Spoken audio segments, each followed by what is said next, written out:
नमस्कार मित्रांनो, सिम्पली पवनच्या अजून एका व्लॉगमध्ये तुमचं स्वागत आहे। तर मी आज आलो आहे खेतवाडीच्या आईच्या दर्शनासाठी। तर आता खेतवाडीच्या आई जर तुम्हाला माहीतच असेल, खेतवाडी 12वी गल्लीमध्ये ही आई विराजमान असते आणि अरुण दत्ते यांच्या कार्यशाळेतनं बनलेले आहेत। तुम्ही या मूर्तीचे शॉर्ट रीलमध्ये बघितलं असाल, यूट्यूब शॉर्टला देखील बघितलं असेल। मूर्ती खूपच सुबक अशी आहे। तर आता आपण आतमध्ये जाऊन बघूया खेतवाडीची आई।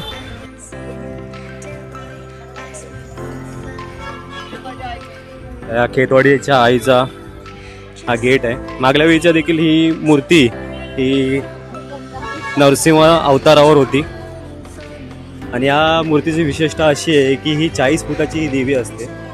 तर आता आम्ही चाललोय खेतवाडीच्या आईच्या दर्शनासाठी। मूर्ती देखील तुम्हाला दाखवतो। मूर्ती खूपच सुबक अशी बनवलेली आहे अरुण दत्ते यांनी।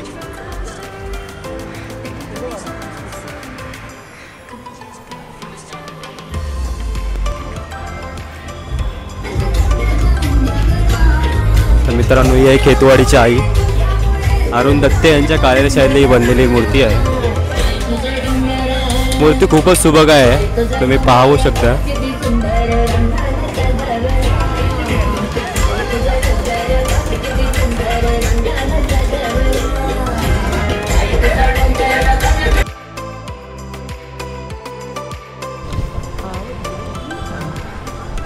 बाळ गोपाळ सार्वजनिक नवरात्र उत्सव। मित्रांनो, ही देखील एक छोट्याशा अशी चाळीत बसलेली मूर्ती आणि खूपच सुबक अशी ही मूर्ती असते। मी ती तुम्हाला दाखवतो। मित्रांनो, ही आहे बाळ गोपाळ सार्वजनिक नवरात्र उत्सवाची मूर्ती। ही देखील छान अशी ही मूर्ती आहे, बघत असाल। तर खेतवाडीच्याच गल्लीच्या खेतवाडी 12वी गल्लीच्या बाजूला ही बाळगोपाळांची मूर्ती अशी उत्कृष्ट अशी मूर्ती आहे।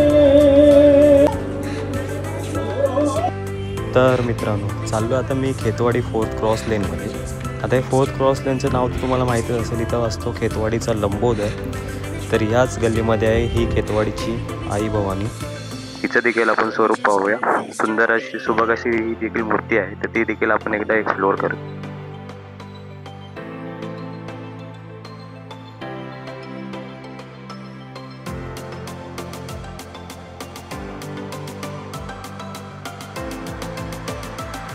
मित्रांनो, मी आता आलो आहे उमरखाडीला।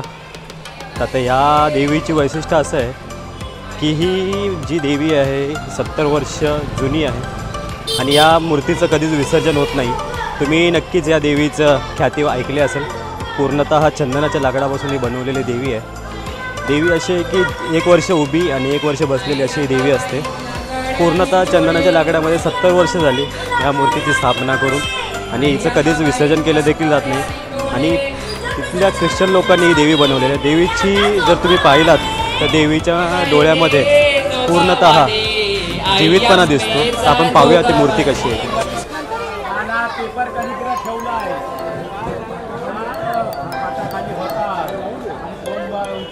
ही आहे आपली उमरखाडीची आई। तुम्ही पाहत असाल, जे डोळे जे आहेत अक्षरशः जीवित असल्यासारखे डोळे आहेत। पूर्णतः चंदनाच्या लाकडापासून बनवलेली देवी उमरखाडीची आई। तर मित्रांनो, माझं आता झालं आहे जवळजवळ सर्व देवींचं दर्शन।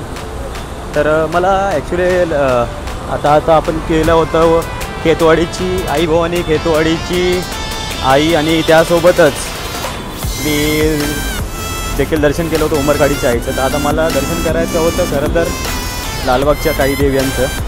तर आता सध्या वेळ खूप झाली आहे, तर त्याच्यामुळे आपण नेक्स्ट ब्लॉगमध्ये नक्की भेटूया लालबागच्या देवींसाठी।